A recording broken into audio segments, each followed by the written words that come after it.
Welcome back to another technical deep dive here in the Debug Zone. Today we're tackling a big question and breaking it down with insights from other users. Hopefully this clears up some misconceptions and helps you get the answer you need. So buckle up, stay a little curious, and let's jump right in.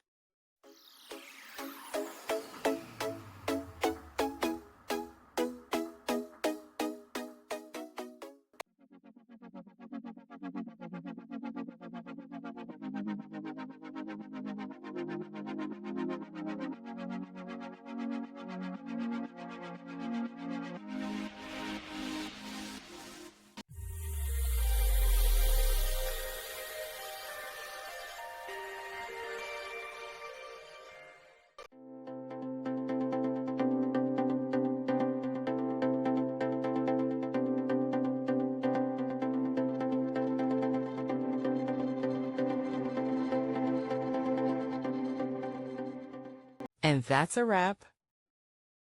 I hope you found the answer you were looking for. If you did, take a second to hit that subscribe button. It really helps out. And let me know in the comments which solution worked best for you. See you next time in the Debug Zone.